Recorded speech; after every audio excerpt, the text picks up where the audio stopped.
Hello, all of you who are here with us physically, but also virtually. Welcome to the Spirit Society of Baltimore's Saturday study session, or rather presentation. Today we have a very special guest speaker who I'm going to introduce here in just one second. And he is coming to us live from Florida. And this will be Mr. Yuri Castro. Yuri, thank you so much for being here with us. Allow me to read a little bit of your bio. Yuri Castro is a Spiritist volunteer committed to the dissemination and practice of the Spiritist teachings. He is part of the Conscious Living Spiritist group from North Miami, Florida. And whenever he isn't involved in the doctrine, Yuri is seeing patients as a clinical psychologist. He is married and has 2 sons. And as a funny side note, luckily, his children look a lot like his wife. Isn't that right, Yuri? That is absolutely correct. Absolutely correct. So today, Yuri is going to be talking about the path of forgiveness. We don't want to take up his time here, but this is a subject that should fascinate all of us. And despite how many times we've heard, perhaps read about forgiveness, it is a topic that truly requires a great deal of study and contemplation. Yuri, please, the floor is yours.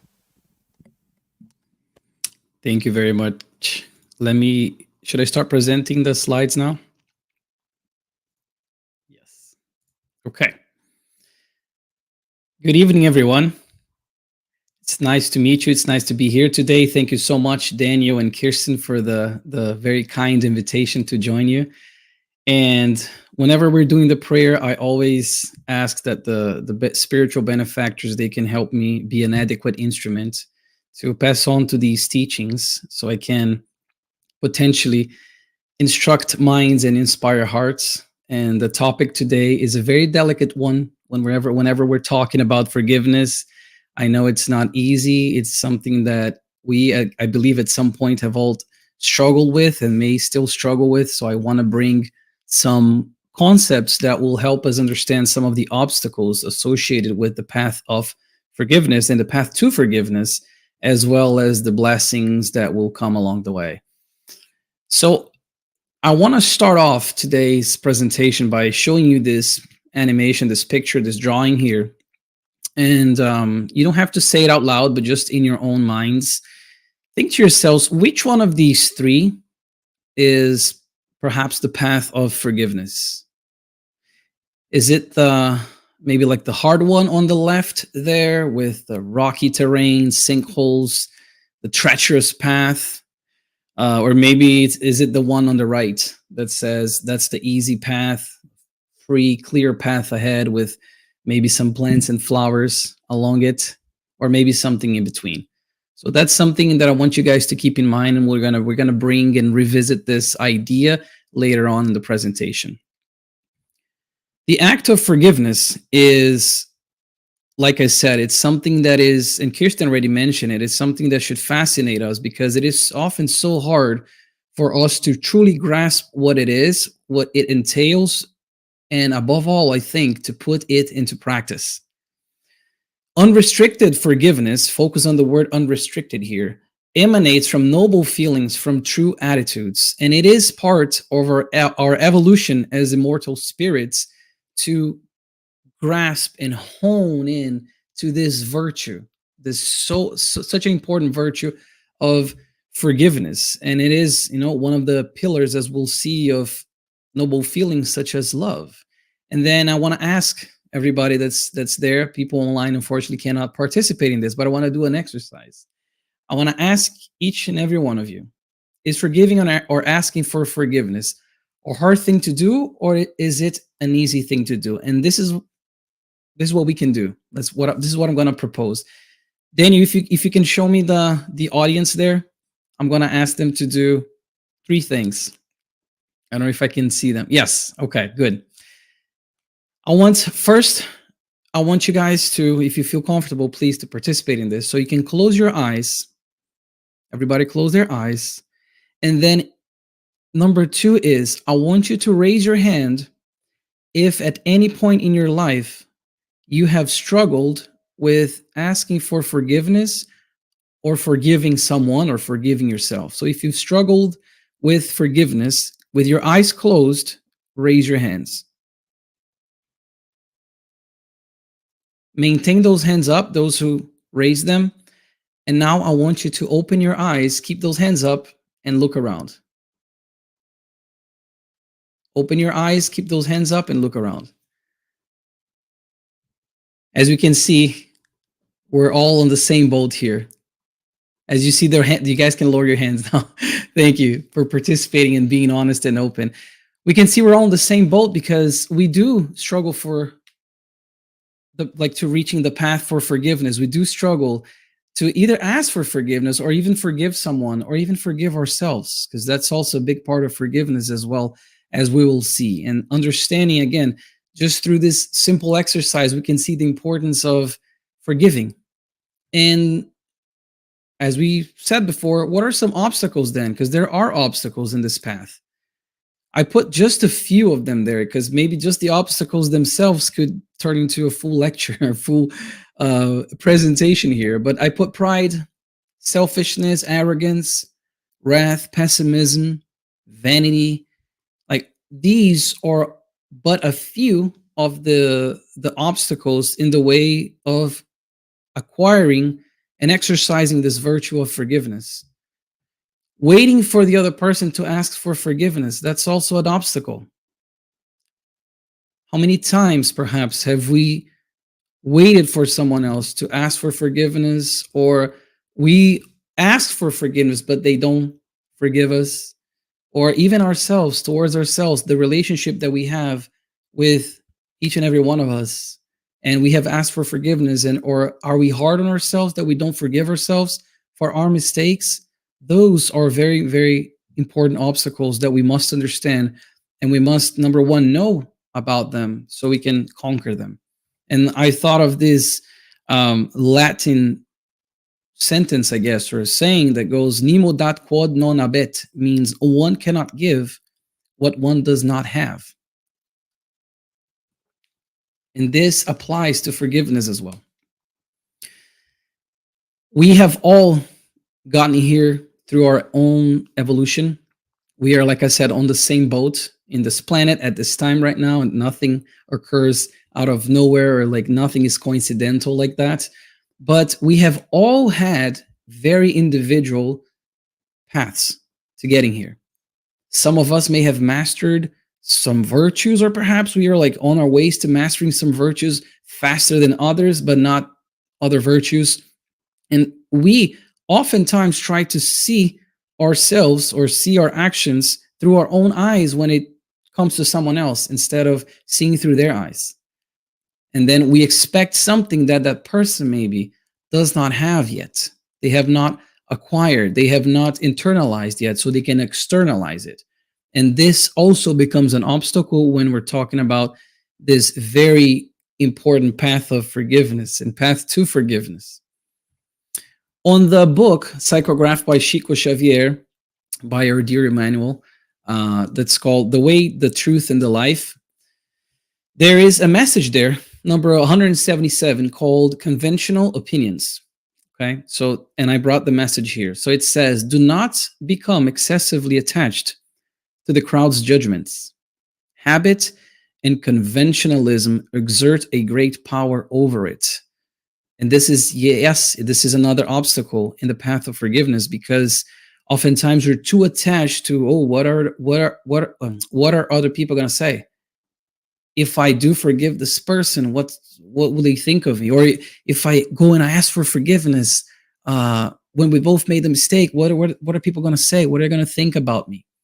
So this message, such an important message, 177, called Conventional Opinions, says exactly that. So it's urging us not to get excessively attached to the crowd's judgments. And it goes and it gives a few examples that I love examples. So it gives a few, and I brought a few of them here. It says, "If you tolerate offenses with love, you're called a coward. If you truly forgive someone, you are considered a fool. If you suffer with patience, you're worthless. If you dislike common pleasures, you're declared to be abnormal." So let's ponder about this for a second. All these things, tolerating offenses with love, truly forgiving someone, suffering with patience, disliking perhaps the earthly pleasures and common pleasures that people are enjoying, and we sometimes uh, don't feel like enjoying them, and we truly don't enjoy them. We are always considered something where we are judged by them. But the thing is, it's saying do not get excessively attached. That's what Emmanuel is asking us to do. Excessively attached to the crowd's judgments. It is a learning process. So that's something I wanted to bring to our conversation here today. This path of forgiveness. And I put it there like we're constantly evolving. How can we expect to know the path of forgiveness in its entirety? Because maybe we have started down that path. Maybe we have already traversed part of that road to forgiveness, but we're not there yet. Unfortunately, I'm sorry if somebody thought they were super, super close. I don't think we are there yet. And if we look at the gospel according to Spiritism, to the categories, they put in categories of spirits, first order, second order, third order, 10 classes in between those, we will see that we're kind of far, and that's okay. Because the thing is, we are not expected to learn that virtue or to have that virtue in its entirety in our evolutionary stage right now. We're expected to continue to try and continue to harness those so important goals and those so important sentiments that we have that will help us with the path of forgiveness. But we're not there yet. So mistakes are part of the process. Whenever we're learning something, think about this. If you ever learned a new language, for those that speak more than English there, if you ever picked up a new instrument, if you ever learned any new skill, martial arts, I don't know, skiing. I mentioned skiing before we were live. I love skiing. Whenever we're learning something new, we make mistakes. It is part of the learning process to make mistakes. Once we forgive, there's another piece of that too. The burden becomes lighter as we leave behind a weight we no longer need to carry. So if we look at that little depiction of the woman there with like that big burlap sack, probably full of rocks, I would imagine, given her face and how heavy it is. That's how it feels sometimes when we're attached to sentiments of vengefulness, of hatred, of hate, and we can't forgive someone or forgive ourselves or ask for forgiveness. And we're carrying this burden, and I put the burden, the world on purpose. We are carrying this burden that oftentimes we no longer need to carry, but we are, because we're still learning, we're still evolving. And carrying this burden can have some very negative influences, can have some very negative effects on our own selves. And in the book Psychograph by Divaldo Franco from Joana de Angelis, called Libertation Through Love, I haven't found this book in English yet. It talks about some of the biological influences or the effects that some of these sentiments and feelings and lesser emotions can have on us. So she goes on to say, hatred, resentment, remorse powerfully affect the organism despite their emotional origins. Yes, because somebody may be wondering, okay, he's talking about not learning to forgive or not forgiving or asking for forgiveness. That's an emotion. That's more psychological. Oh, but it does have such strong biological influence and impact in our own healths.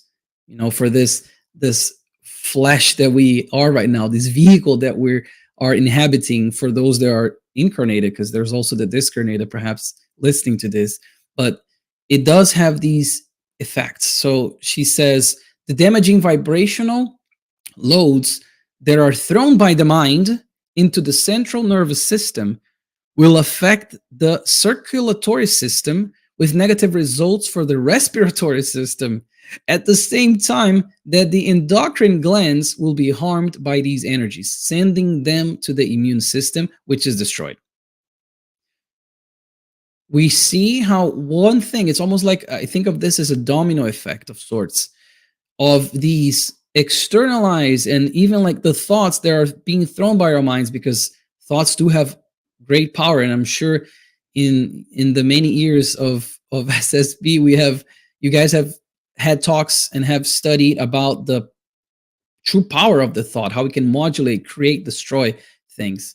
But that's for another lecture. But the idea here, she's saying, is that these vibrational loads, damaging vibrational loads, are thrown by the mind, and they influence the entire system, the nervous system that affects the circulatory system, that affects the respiratory, then the endocrine glands, and then the immune system. So everything is compromised once we're holding on to these emotions, these lesser feelings that get in the way of what? Of forgiveness.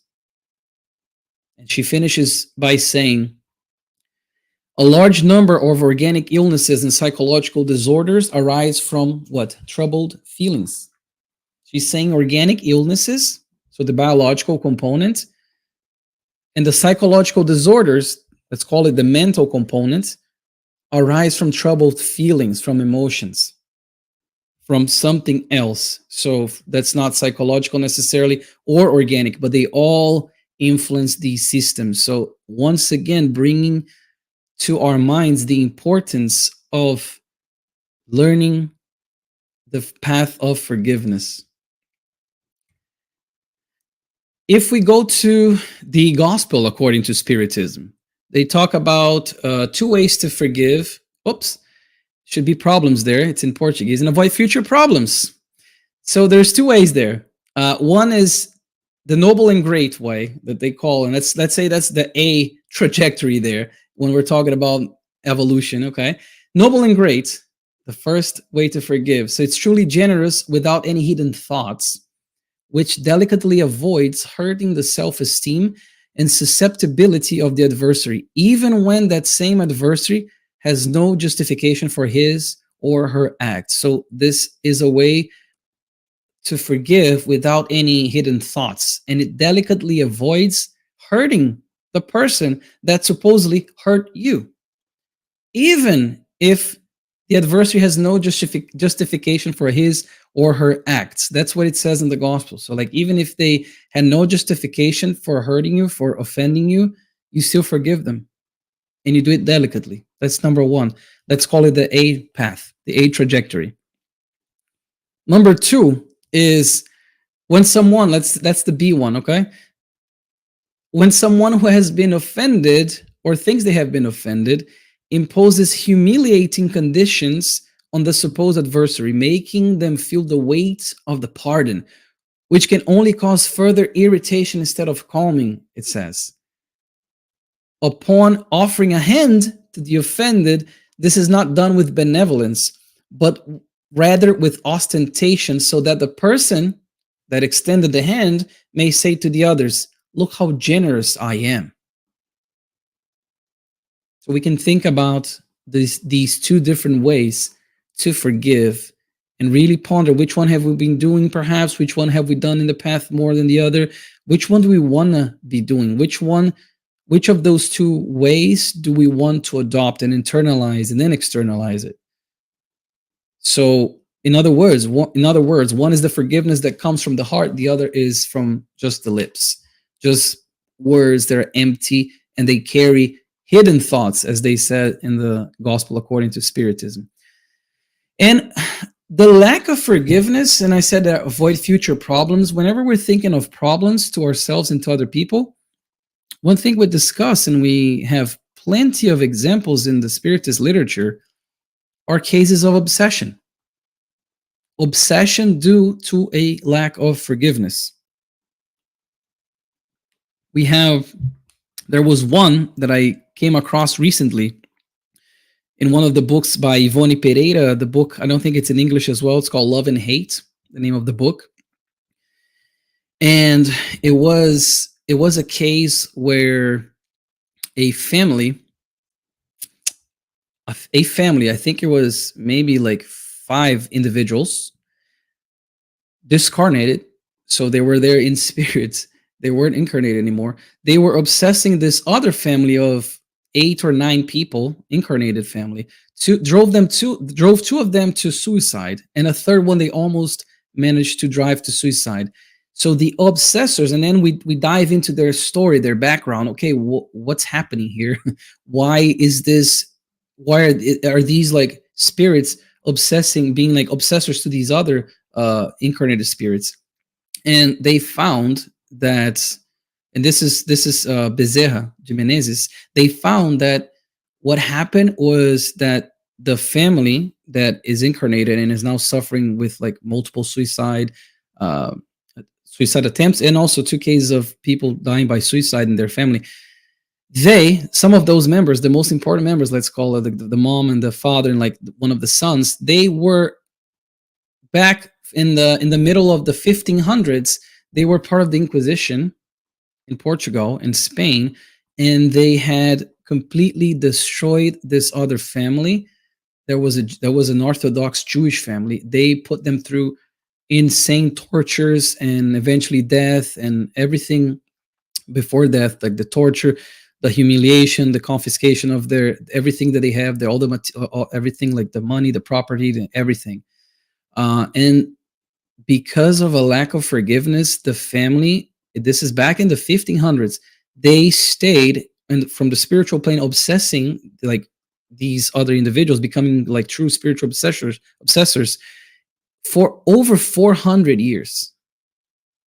And on the book, they describe how they still carried some of the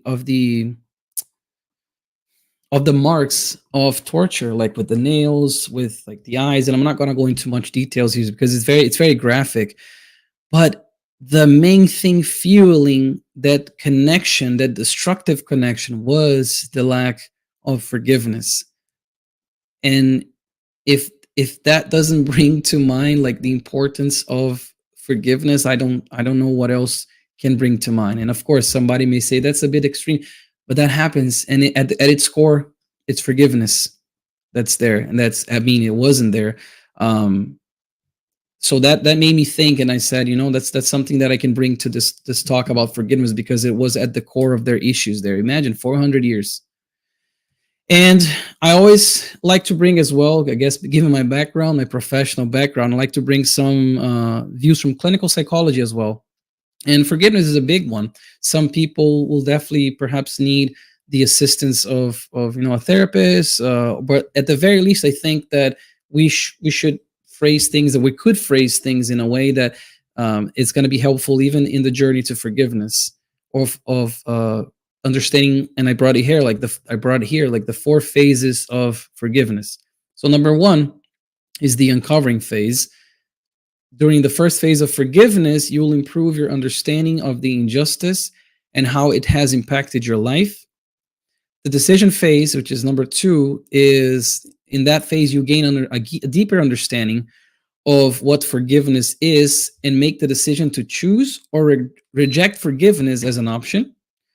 The work phase, this is the 3rd phase. During this 3rd phase, we will start to understand the offender in a new way, which will allow positive feelings towards the offender and yourself to gain a new understanding in a way.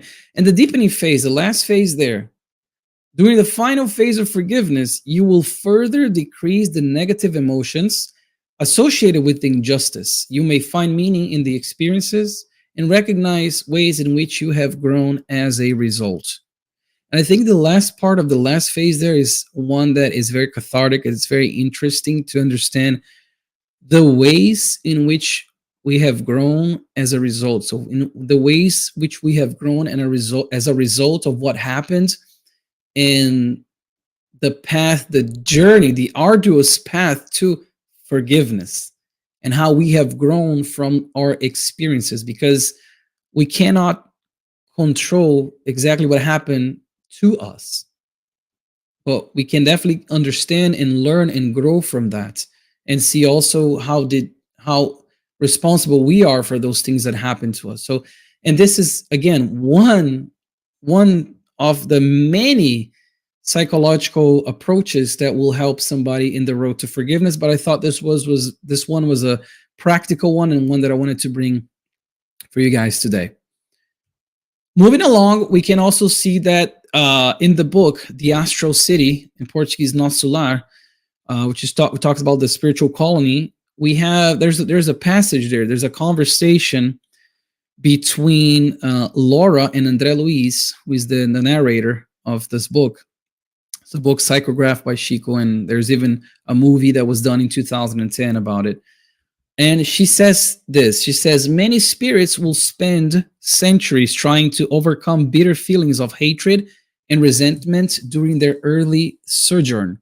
And if we think about, she said centuries, and we just think about the example I gave from the book Psychograph by Yvonne, the about 400 years that took those families to overcome that. So she continues on saying, the problem of forgiveness, according to Jesus, is extremely serious and cannot be accomplished merely with lip service, with empty words. For while a superficial pardon is but a question of words, those who would really forgive must dig deep into themselves and cast off the venomous drags of former times. So she's saying those who would really forgive must dig deep into themselves and cast off the venomous drags of former times. And the digging deep into themselves or ourselves can be very, very difficult, can be very, very hard, because as we do that, we realize how much more we still have to go, how much more we still have to progress. And it's not easy to overcome obstacles and challenges. That's why they're called obstacles. It's not easy, but it must be done, and it has been done already for us to be in this position that we are right now. But we still keep our minds focused for us to exercise that in this long, long journey of our own spiritual evolution. When we go to the Spiritist books, by the way, I like to bring different books and different bibliography for my presentations, and I like to put them as an image on the top right corner, so maybe somebody will look at that and see, yes, I like what it said that in that message, and you can already go there and buy the book and help the Spiritist Center, help yourself as well with further knowledge. In the Spiritist book, in the question 886, it asks, what is the true meaning of the word charity as employed by Jesus? And they reply by saying benevolence for everyone, indulgence for the imperfections of others, and forgiveness of injuries. Forgiveness of injuries is the third one that they put there. And on the question 887, they asked, Jesus also said, love your enemies. But would it not be contrary to our natural tendencies to love our enemies? Their answer is, it would certainly be impossible for a man to feel tender and ardent affection for his enemies. And Jesus did not intend to prescribe anything of the kind. 2, and this is in quotation, to love your enemies means to forgive them and to return good for evil, turn the other cheek. By doing so, you become their superior. By vengeance, you place yourselves beneath them. Look how powerful this specific answer is to this question 887. They say, it's impossible for a man to feel tender and ardent affection for his enemies, but the main thing it was to love your enemies in that little passage is to forgive them and to return good for evil. So not to exercise a payback, which again, if we go back to a few slides ago where we talked about conventional opinions, it is oftentimes what our society, still imperfect and still growing just as us, will sometimes say, you're going to forgive like that, just that easily? No. You got to make them pay. Like, they need to learn, make them pay, do this. Or you're going to ask for forgiveness when he or she is wronging you all the time and they have wronged you way more than you have them. You're going to ask for forgiveness. Again, these conventional opinions being obstacles and dragging us down. And it's saying loving your enemies means to forgive them and to return good for evil. In the book, and this is Daniel told me that this one is in the process of translation, so hopefully you guys are going to have that soon there for you to read in English. The Consoler by Psychograph by Chico Xavier by our dear Emmanuel. A couple of questions there too, and one of them is interesting. It says 333. This is the question. It says, in the divine law, is there forgiveness without repentance? The divine law is one, that is that of love that encompasses all things and all creatures in the unlimited universe. God's paternal concession with regard to reincarnation for the sacred opportunity of a new experience already means in itself the forgiveness or magnanimity of the law. Already means in itself the concession of reincarnation, the forgiveness of magnanimity of the law with capital L. However, this opportunity is only granted when the spirit wishes to regenerate and renew his inner values through effort and sanctifying works. Yes, a lot of effort. In the path of forgiveness, there's going to be a lot of effort. In that road to that journey of that virtue of forgiveness, it's going to be a lot of effort from our end. But when we think about reincarnation, that in itself is a chance almost to start anew. If we think of kids learning to ride a bike, we have the training wheels there. That's in a way that's there. The aspect, or I like to call the mechanism of reincarnation, where we have the temporary forgetfulness of our past lives as we try to live the life that we're in right now. Can we imagine what it would be, or the path of forgiveness would look like, if we could remember everything that we've done? All the good, all the bad, all the mistakes that were committed against us by people that sometimes are very, very close to us, people who are born from our wombs, or we are born from their wombs, people who we marry.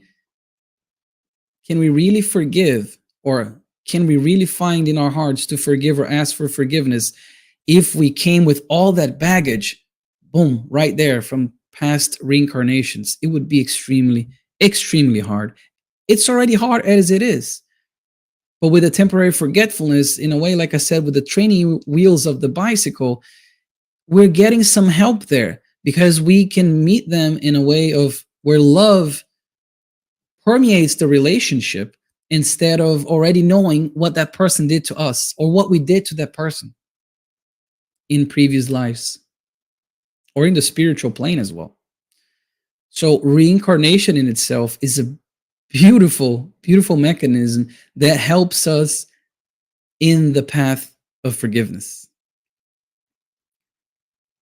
In the book Living Spring by, again, Chico Psychograph by Emmanuel, a beautiful book with a lot of nuggets of wisdom there, and there's so many beautiful messages, hard to pick one. But in this message here, we learn in the message 107 and 117 says, we have what we give, says, to spread the blessing of forgiveness and you will strengthen justice. And I'm going to go back there and say, sometimes that we may feel that to forgive or to ask for forgiveness constitutes an act of debasement, when it is actually the opposite. So debase means to lower in quality or in character, humiliate ourselves. We think of that as lowering ourselves to ask for forgiveness or to forgive someone that has wronged us so many times and continues to do it, perhaps. We may think that that's an act of humiliation, and society sometimes will say that too. People around us sometimes may say, like I said, I mentioned previously, no, you got to make them pay. They have to learn. You can't let them get away that easily. Or no.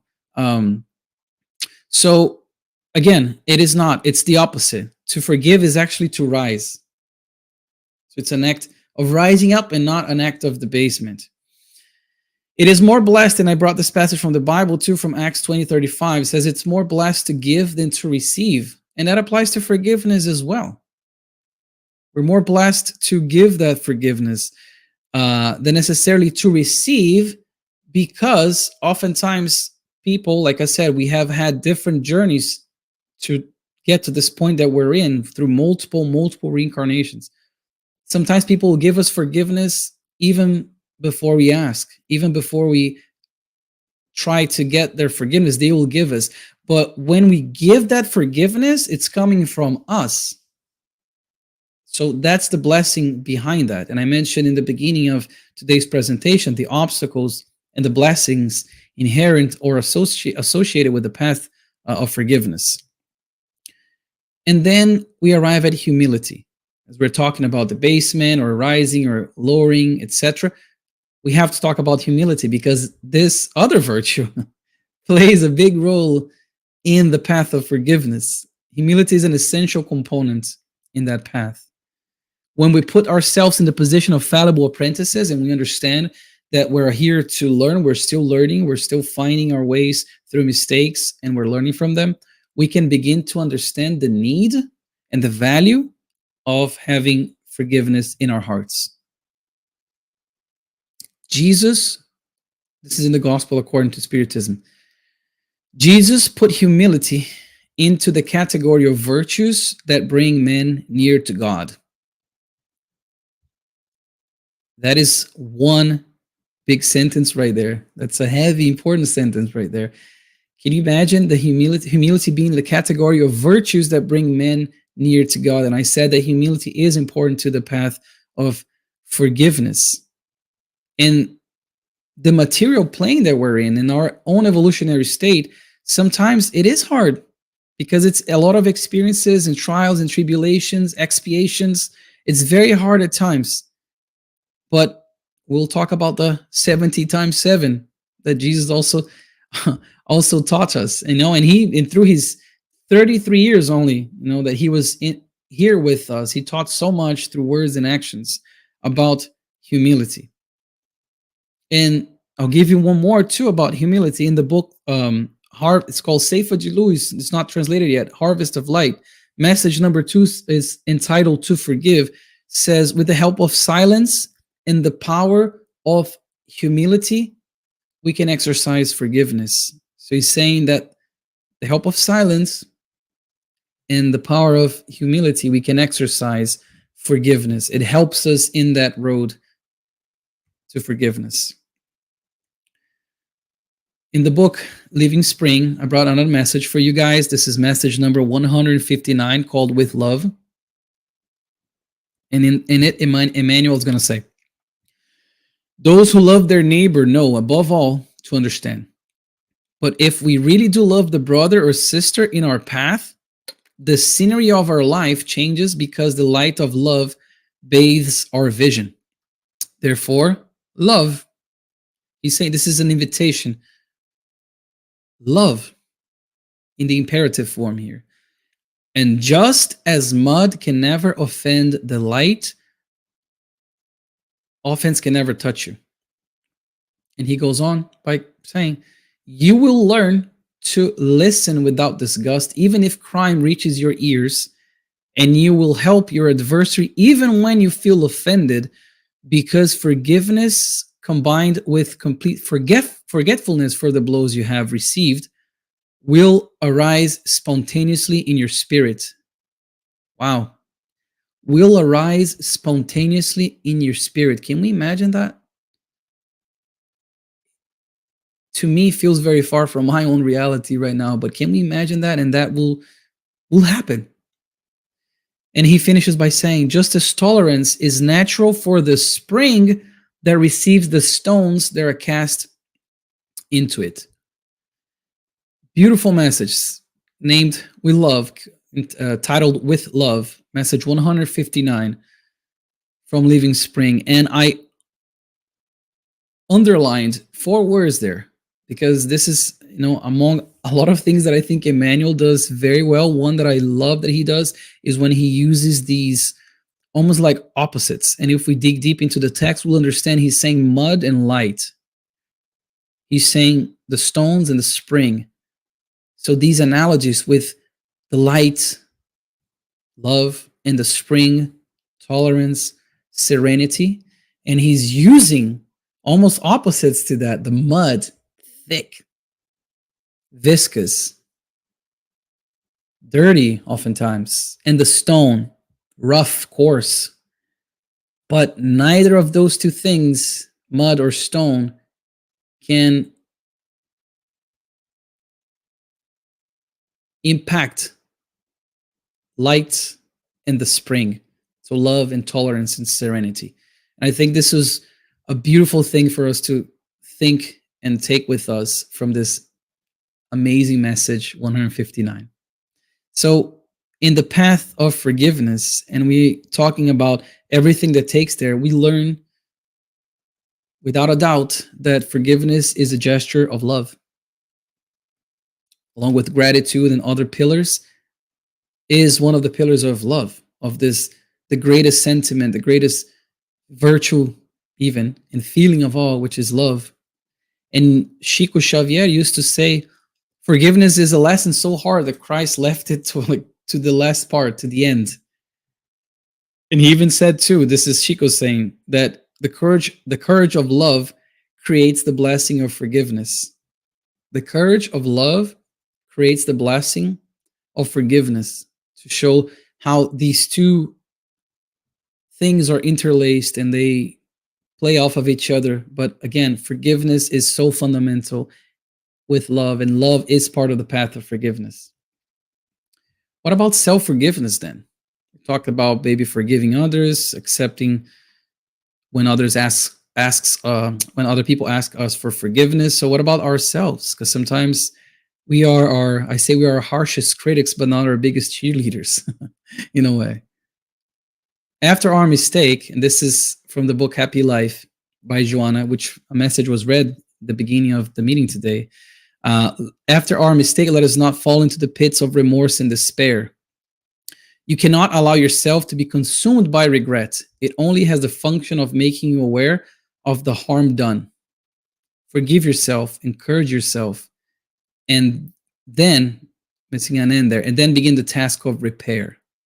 So not letting ourselves be consumed by this regret, by falling into the pits of remorse and despair that we have probably at some point, if not in this life, in other lives, we have done that. And then it becomes so much harder to come out of that. And then again, we struggle with the self-forgiveness, with understanding that we are fallible individuals. We are meant for perfection, but we're not there yet. And understanding that we're still learning a lot of these virtues is fundamental. Having that awareness is fundamental in the path of forgiveness. And it's also hard, I'm going to add that, it's also hard to succeed in forgiving someone else oftentimes if we don't stop to analyze ourselves first and realize that, such as with everybody else, we are also fallible, because some people may struggle more with forgiving themselves than forgiving someone else. And to those folks there, I say, remember, you're also fallible apprentices. We're also subject to failures. We're also here learning and evolving. Jesus in Our Days. This is the name of the book by Psychograph by Divaldo Franco, by Joana de Angelis. In this message, it talks about, do not nail yourself to the cross of a guilty conscience after you realize your error. Rise from the ashes and immediately start reparations, thus avoiding future expiatory returns. Ask for forgiveness and adopt a new approach regarding those whom you offended and harmed. If they forgive you, it will be good for all involved, but if not, understand them and move on, avoiding the same mistake. If they don't forgive you, understand and move on, and avoid the same mistake for those you have wronged. That's what it says there. That's what Joanna is urging us to do, is inviting us to do. And then we think about reconciliation then. There's that passage from the Bible there that, we must reconcile or seek reconciliation with our adversary while that person is still in our path. We don't know the future. We only have the present. We don't know what tomorrow will bring. And even if we take it from a macro standpoint, think of planetary transition. think of our dear Earth becoming a planet of like regeneration, and how many people are going to be left behind and having and are going to be forced to go somewhere else. And then what if we have something with them? What if we are those people? Hopefully not, but we don't know when we're going to have other chances. We don't know exactly when we're going to be in the family that we are right now, in the condition that we are right now. It is important to act in the present, while it says there, while our adversary is still on our path. And the question 337 in again this book, O Consolador, the Consoler, which is gonna coming soon to a bookstore near you, hopefully. In the question 337, it asks like, okay, what if our adversary doesn't want to reconciliate? What do we do if we seek them with a sincere sentiment, asking for forgiveness? They don't want to reconciliate. What do we do? It says, seek him anyways. And if he perseveres in hatred and vengeance, let yourself forget the matter, for those who carry the weight and the burden of a vengeful intent already have an open wound in their hearts. So those carrying that vengeful intent, they have a weight, they have a burden, they have an open wound in their heart. And we can even go back to that little drawing of the woman carrying the burlap sack that I said.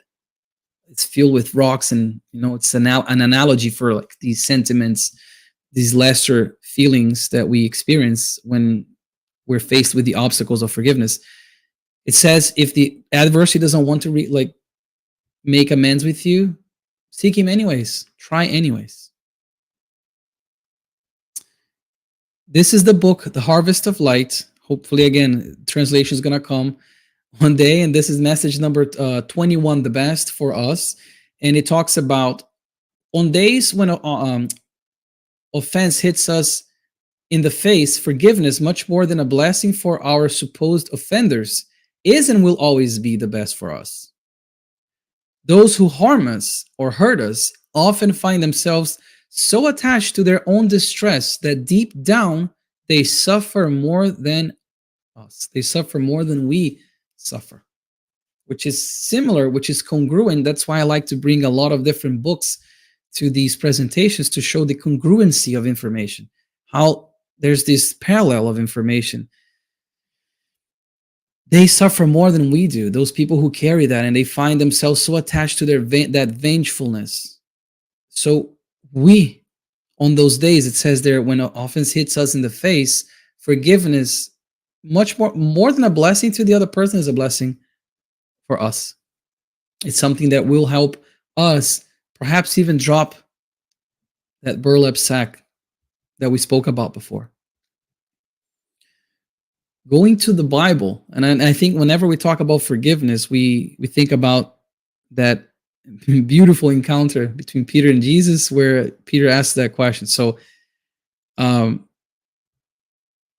before I read that part, there's this part here in Matthew that says, for if you forgive other people when they sin against you, your heavenly Father will also forgive you. But if you do not forgive others their sins, your Father will not forgive your sins.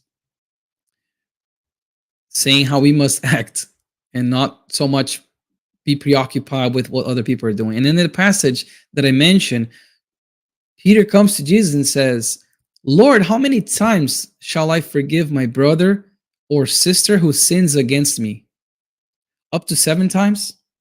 And in this moment, when I first heard about this and read about this, I try to put myself in that situation, in that point in time, and in Peter's mind, because can you imagine, like, Peter already knew like the magnanimity of Jesus, like how Jesus was so incredible.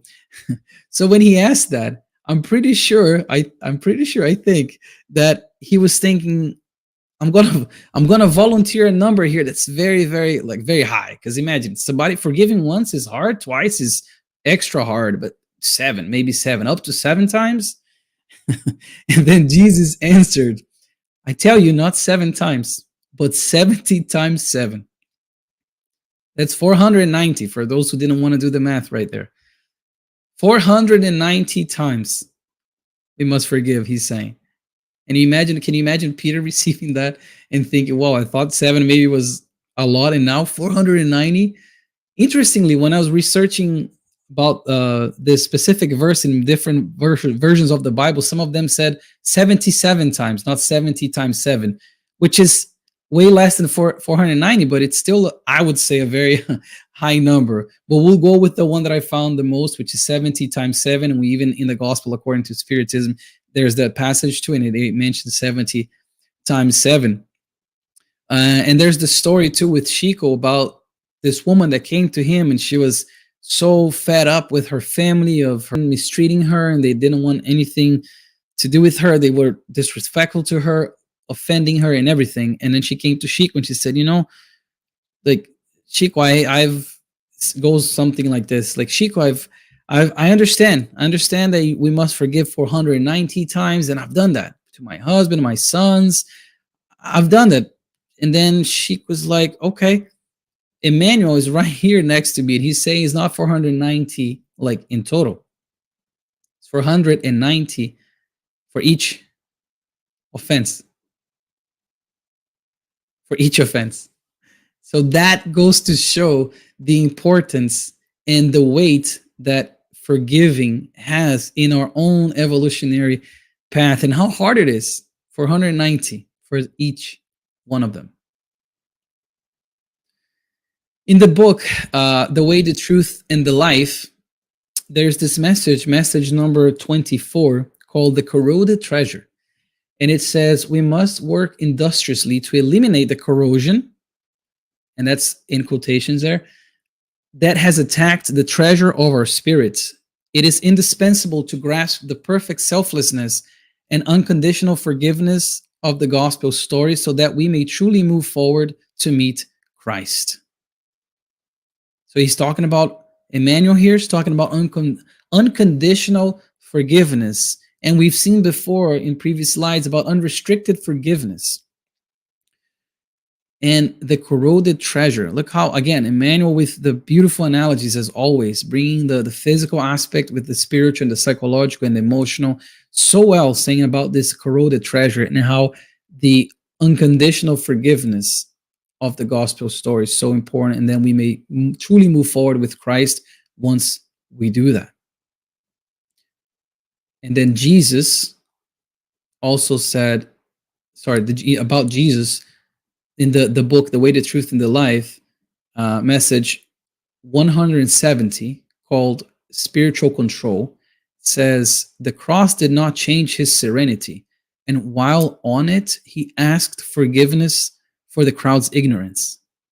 Father, forgive them, for they know not what they do. That is immensely beautiful to me. In that moment of physical, emotional pain, in that worst possible case, the one thing that flew through, that flew out of his mouth, that came so easily from his heart, was to ask for forgiveness for those that, because they didn't know what they did. They had their ignorance still, and Jesus understood that as the incredible spirit that he is, and our mentor and our guide. He understood that. So we are once again reminded of the importance of forgiveness. And if we think of something else that Jesus taught us, the Lord's Prayer, our Father, right? Forgive us our trespasses as we forgive those who trespass against us. Or there are other versions, I guess, different words, but the main message is the same.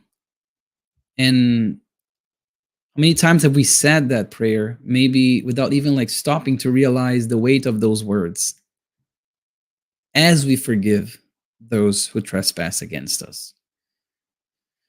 And one of the things, coming towards the end of our meeting today, one of the things I like to bring to these presentations, these lectures, is putting the knowledge into practice. Because to me, Spiritism is amazing. And one of the beautiful things about it, in my opinion, is that we can put that knowledge into practice. And that's fundamental, that we align knowledge with action. So putting into practice forgiveness, then I brought here a few examples or few suggestions that we can do that, because it's hard, as we've seen with people raising their hands. If nobody had raised their hands, I'll pass the microphone to you guys. But as we've seen, it's hard. So putting into practice, how can we do that? Well, I just chose 3 ways that we can do that. 1, through acts, through a direct action. Go talk to someone. Ask for their forgiveness. Forgive them. Say to them, forgive them. Hug them. Call them. FaceTime them. Use the technology that we have at our disposal to do that. Write them a message, even or a letter. Who knows?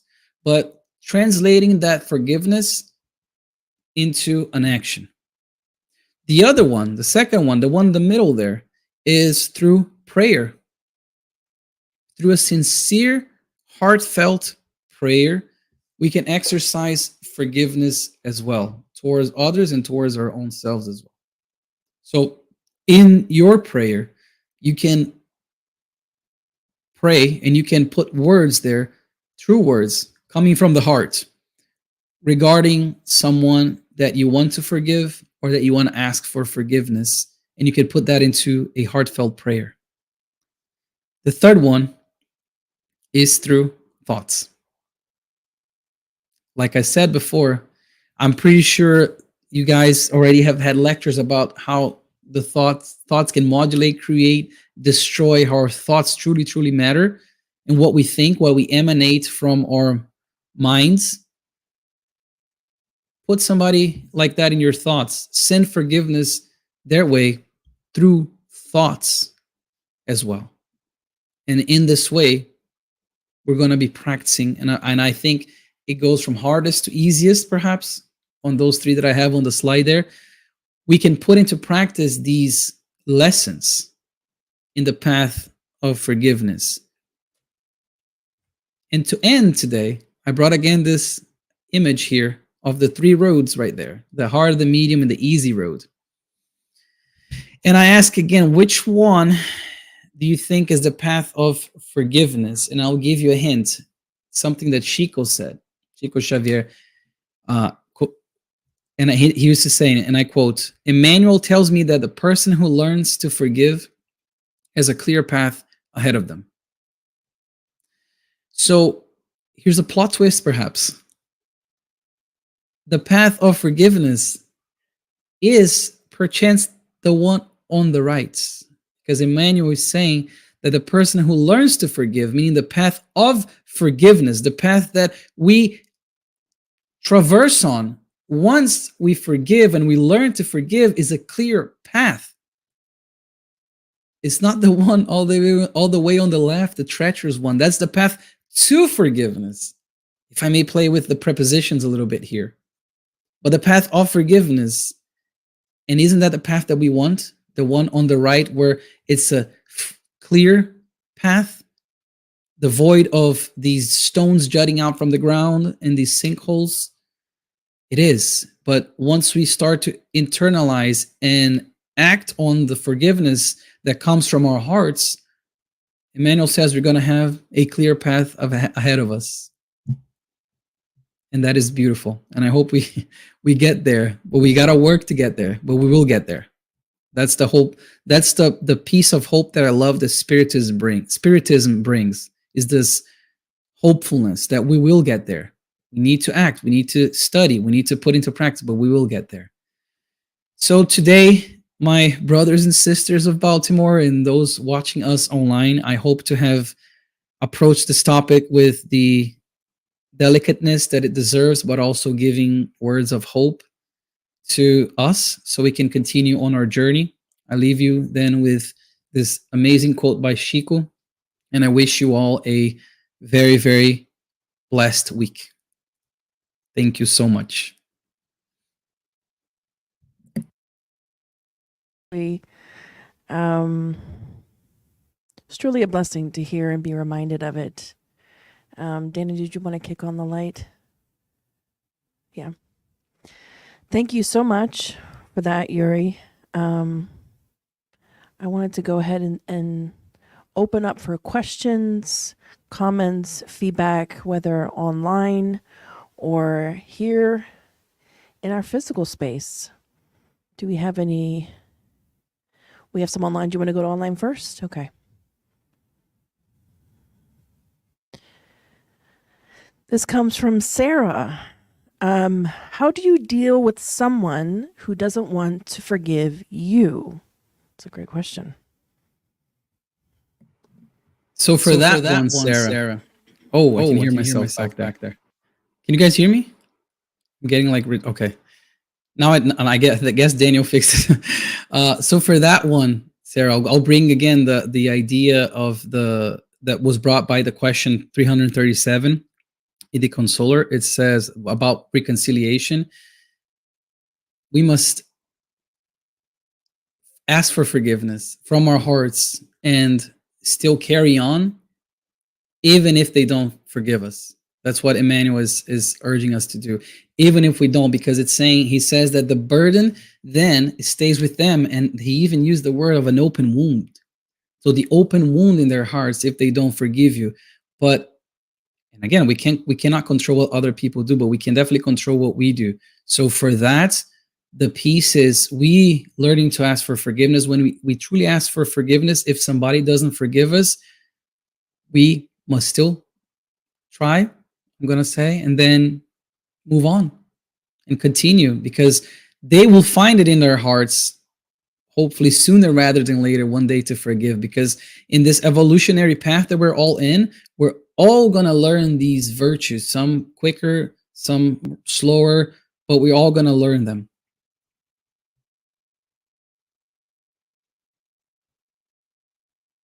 Something I think many people struggle with is wanting that forgiveness from others. But we can only do our part. Perfect, Yuri. Any additional? Okay. This is from Alba Morales. I'm thinking about self-forgiveness. Why are we... Hold on my screen. Such a tough judges with ourselves, I think. There you go. Well, Alba, that speaks to my heart, because I'm very tough. I'm tougher on myself than on others. So for that, again, we go back to multiple reincarnations, all this baggage that we bring, and the past that led us here. Right now, we have the temporary forgetfulness. I'm sorry, but the main thing is, it's so hard sometimes for us to understand that despite all the good that maybe we're doing, we're still fallible. We're still susceptible to making mistakes. And once we understand that we as the other people, and again, I'm talking about what she's asking about, the difficulty in with the self-forgiveness and being such a tough judge, is because sometimes we may think that, okay, I already got this lesson in the pocket, I understand, and then we make a mistake and we're like, there's that little gap of like, I thought I was here, but now I'm finding myself here. And then bridging that gap is going to help in the road for self-forgiveness. And remember too, the 4 phases, how we grow in that process as well. Perfect. Anything additional, Daniel, from online? Okay, some comments we'll share. Heavy Horse, she is from Australia. Oh, she says, "Good morning from Australia, my dear friends. Good to be here with you." That's Melanie, if I'm not mistaken. Melanie from Australia. Thanks for joining in, Melanie. She says, I really needed to hear this, as I had been struggling the last few weeks. Thank you so much. Okay. Can you please add a list of books Yuri spoke about today, as I would like to reread them or buy them? Thanks. Absolutely, Melanie. We'll do that for you. Okay. Do we have? I can do a list if you want, Kirsten, and then send it to Daniel, and then I can share it. Absolutely. Yeah. Great. And Melanie, if you'd like, you can send an email directly to the SSB, and we'll be able to answer you with that list that Yuri shares with us. Any question, allow those who are here physically to have, but anyone here, questions, comments for Yuri about this topic or any feedback? Paula. Okay. I have a question, but I will let Paula go first. Hi, my name is Paula. I know, I was better last week. Okay. Thank you very much for a great review of the reasons and need for forgiveness. And from the many references, can tell you did a lot of preparation. My question is continuing the active practice of forgiveness and wondering at what age you would teach a forgiveness practice to. That would be like the preschool end of life, and then floating to the other end of life, how you would suggest to seniors about forgiveness work, perhaps as part of their life review. Excellent question. Thank you for the comment as well. So I think you said preschooler. That is a good one. That's a good age, because like as soon as they start to grasp more of like what is wrong, what is right, and also understanding as well the developmental level of each child. I'll share. I have a son that's 4.5, and teaching him about apologizing, but also the forgiveness piece. Okay, once the person apologizes, how do you don't hold on to grudges? And children often, the younger they are, they're good with that. They don't do that. It's something we unfortunately learn as we grow we get denser and they get more attached to our physical bodies. They're very imperfect. And so with children is definitely through examples. And I'm going to say this through anything you want to teach children. We say in psychology, in pediatric psychology, more is caught than taught. More is caught than taught, which means through your actions, they're gonna, you can say, yeah, don't do this, don't yell at your mom, and then they see you yelling at your partner, you yelling at your mom. They're catching on to what you're doing more than what you're saying. So that's, Kirsten's going, oh, okay, now it makes sense. Yes, more is caught. I didn't invent that. More is caught than taught. That saying that we have in the field. And so Paula, for your question, I guess the example is a big piece. I wouldn't focus so much necessarily on a specific age, because children do vary a lot, and depending on as well like their environment. But I would say that as early as possible, and especially changing ourselves through our examples, you can start teaching children and seniors too. And the seniors, if we think about, okay, as life in this realm, at least in the material plane, is nearing its end, what do we want to carry? Because the thing is, the body is going to stay, the material is going to stay behind, but the spirit is going to carry on. The things that the spirit learned is going to carry on with the spirit once it becomes discarnated again. So if you may say, oh, the senior may believe, okay, I'm not going to forgive because I'm not going to see this person anymore. I'm going to be dead soon. I'm already too old. But the thing is, this is but one of many passages that we have, and we also carry that through, the other plane. It's just it is as important as a child as it is as an adult, because in the spectrum of our eternal life, this is a tiny grain in the sand.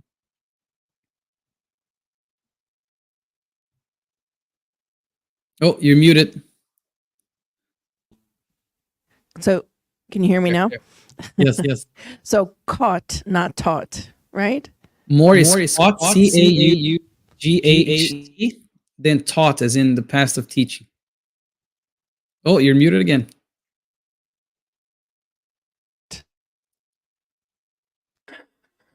Sorry about that. Really like that. And who was the one you mentioned a name, Yuri? Who came about that idea? Was it a theorist in psychology? No, I didn't mention. I don't know who meant. Like I learned that from a professor when I was doing my PhD here. He used to say that as the professor of pediatric psychology, of child psychology for being technical. So like he used to say that. Like he said it so many times. More is caught than taught. THAN, than taught. It's definitely. Oh, that's great. Thank you for that, and thank you, Paula, for your feedback. Yeah. Anyone else? I'm gonna hold my question. Dana, did you want to go? Go ahead. Hi, Yuri. This is Daniel. I'm here in the back. Thank you. That's very insightful presentation. a lot of source. I like it. You just cover several books, spiritist books. I think you touched in the in this question that I'm making to you. I think you touched on that during your presentation, but I just wanted you to elaborate a little bit more about cases where the person that we need to ask for forgiveness is not here in the physical body anymore. And this happens a lot among families, like when we have brothers, parent that, dies and they didn't have time to make amendment. So can you elaborate more on that, how this teaching, your presentation, can help that person to reconciliate with that loved one? Because if the person is not part of your family, you're just like, whatever, right? So I have no connection with that person. That person was a co-worker. We have an argument or something that was not resolved. The person died. But the issue is more serious when the person is part of our family or a very close friend, like that you miss the opportunity and the person crossed the other side. Can you elaborate on that? How we can, through this teaching of spiritism, bring some type of consolation to that person that is still here in the physical body? Regarding the one that they lost, correct? I guess, yes. So, I'm hearing feedback in my voice. Hello, testing. Test. Okay. Yes, good. Great question, Daniel. Yes, you mentioned like you made a comparison between family, or the contrast, comparing contrast between family and having like a disagreement with a family member, or like a close friend versus a coworker. And if we think about what I mentioned about the reincarnation and like the family that we're in, these people, the majority of the cases, there are exceptions, granted, okay, but like for the majority of the cases, are people that we have had a past with, or we are in this certain circle, like of our own family, that we need to be, that we chose to be as well. And yes, when one of those people sort of departs, returns to the spiritual plane, it becomes much, much harder. And this is one of the beautiful things that I think that the Spiritism has brought us, is this notion that of the continuity of life, the real life, not the material life, but the life of the spirits. So the person that discarnated, that was close to us, a family or a member or a friend, they are somewhere. They're not nowhere. They are somewhere in the material, in the spiritual plane. So reaching out to them, prayer, thoughts, all these things, they will reach out to people. And I say we in a general sense, we often struggle to understand the power of our own thoughts and how it's faster than light. It can cross any materials that we know. It's such an important thing. And then if we're trying to communicate, or if we're trying to send a forgiveness, a thought of forgiveness, a prayer or a thought can go a long way for that. Furthermore, I still want to add, Spiritism, talking with people who have already crossed onto the other realm, there's also this component that maybe getting some spiritual assistance there to communicate with that person. But those are harder to do, I'm going to say. The best one for us to think about is to understand that when we're sending them a prayer or a thought, and we're trying to reconcile with them and tell them how we're feeling, tell them we're sorry, or tell them, I never told you this, but I truly forgive you, that will reach them. Even if we still in this world, dense, this material world, we're not going to understand, that will reach them. And having that in our minds is very important, because then we can reach out to them as well.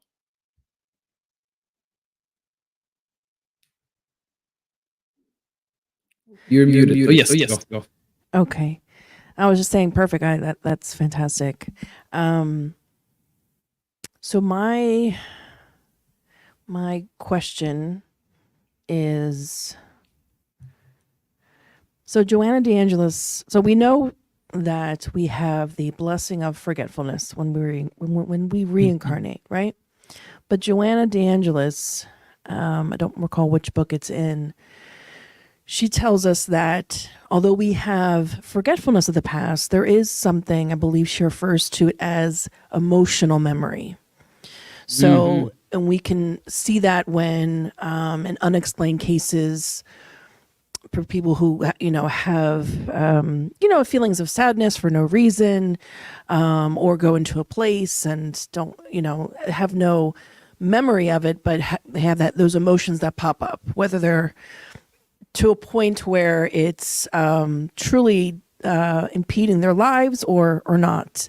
So in thinking about that and thinking about forgiveness, is there something about not needing to truly focus on what has happened, but how it's affected us, needing to work on our own emotions? And that's really what the root of the issues are with forgiveness. So it's not, what has happened and focusing on the exterior or, the actual facts, but more so just working on our own emotions. Would you say that makes sense, or how is that related at all? Great question. I think it makes sense what you're saying. At least to me, it makes sense what you're saying. And when I mentioned the 4 steps of the 4 phases of forgiveness that we work on, one of them is actually like understanding how it affected us, not necessarily what was done, but how it affected us and how we grew from that. So yes, great point. I like to say that the temporary forgetfulness that we get is one is temporary, and 2 is not really like an obliteration of the memory or everything that happened. It's almost like you have a folder in your computer and you create that folder, you put some files in there. You don't see those files anymore, but they're there. They are there in your computer. They're not so easily accessible perhaps, but they're there. So it's a little bit like that. And as we go through life and we see our family, we have our family members, we have people that we connect, and we can't really understand how these possibly could be people that we've met in previous journeys here on Earth. Same way, the opposite.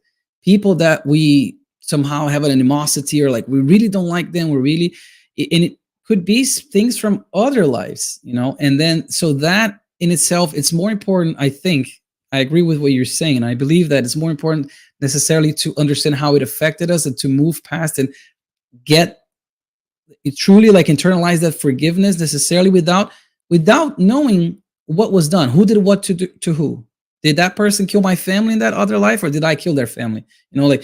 But the thing is, we need to work through the forgiveness anyways, irrespective of what necessarily happened, because it could be something small, could be something grave, it could be something that happened 2,000 years ago, could be something that happened in our past life, their most recent life. The main thing is to focus on how, and I love that you use that word how instead of what necessarily happened, on how it affected us. So from a psychological standpoint, that's pretty much it. And from a spiritist standpoint, I believe like the bibliography from the Consoler or from the Gospel as well, we learn about this idea of forgiving them, asking for forgiveness, and moving along. Because yes, that's something that we need to work on, but we will get there.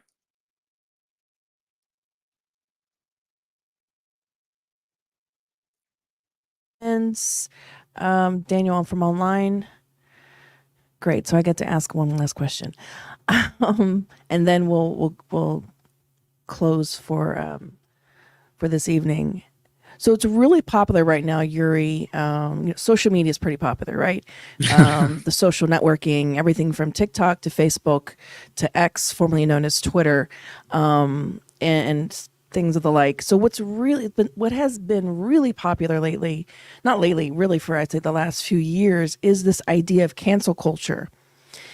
And cancel culture, which somehow seems related with this idea of, and it seems pretty popular. It gains millions of views on a lot of different people's videos, on like TikTok, for instance, is this idea of cutting people off. And I don't mean that, when we're in traffic, you cut people off, but I mean cutting off people in our lives, mainly perhaps family or friends that are quote unquote toxic. So how do we, and it seems like this has become such a popular trend, because unfortunately that's how things happen with social media. So it seems like on one hand, forgiveness is a really hot topic. It's a very delicate topic, as you've stated. But how do we reconcile that, especially with our youth and really anyone that has access to social media, which is anyone that has access to social media of any age? How do we reconcile that or remedy that when we have so much exterior influences telling us, go ahead, don't forgive them, cut them off? First, I think great question again. Very on par with what we're seeing with our society and the advances of technology. As we know with the trend, the planetary transition, our problem right now is not of intellect or technology, but of moral. So once we advance that moral piece, and I say we as a society, we advance that moral piece, then we're going to be joined in joining this world in the world of regeneration. And I think that's the general more overview or response. But the response I want to give you with that is, yes, the cancel culture is strong. With any instrument, I think we can use it for good or for bad. Right now we're streaming a Spiritist lecture, hopefully to help people to spread the Spiritism teachings and bring hope. Somebody may be streaming something else, something profane, something that that just brings and breeds hatred.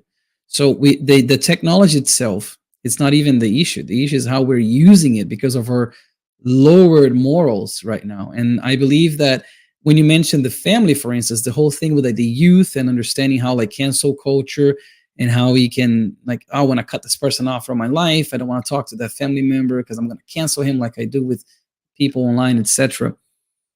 The reality is what I said. We only have the present. We don't have the future. Nothing happens by chance. The laws of God are unbreakable. We cannot avoid them. If we're here because we need to be here. And we chose to be here in this life as well.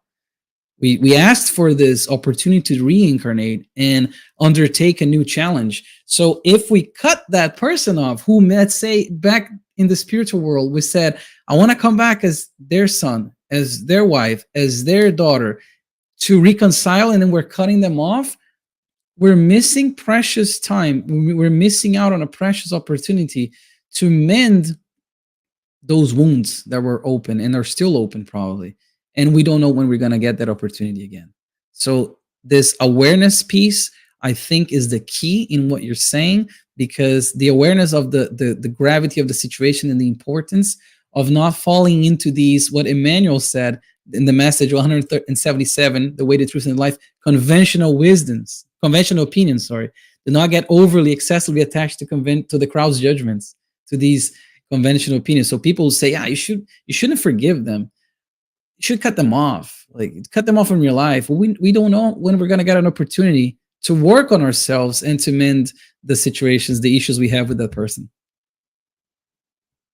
Yeah, I think it's akin to it. Or as you say that, it reminds me of a scene of the Jesus of Nazareth, the actual scene that was from the Bible when Jesus was jailed and the Romans come out, or the Roman authority comes to a crowd, and it was either, they asked the crowd of I believe it was Jewish people or a mix of people, and he said the Roman authority said, okay, do you want Jesus to be free, or I think it was Bar Jesus, but somebody who wasn't Jesus, which one do you want to free? And the crowd said Barabbas.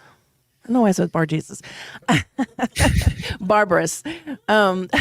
Yes. In any event, they didn't choose Jesus, but it was this crowd that was like, no, free this other person. So it was like this this pressure to free who the crowd wanted. And I think that's the same today, but now it's on social media.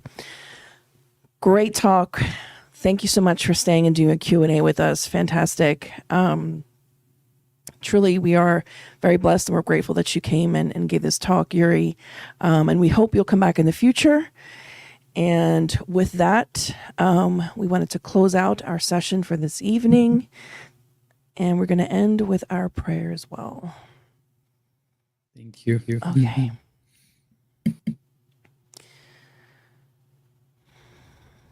Wanting to give thanks once again, the immense gratitude in our hearts to our divine creator, but also to our model and guide, Jesus, and our spirit benefactors, the blessing of this moment in time to be reminded of the importance of forgiveness, both for ourselves, for others, and as a community of souls.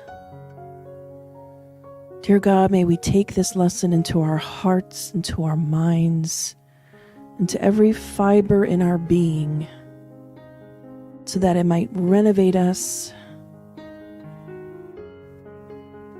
to make better decisions for our own growth and happiness, and for the happiness of one another.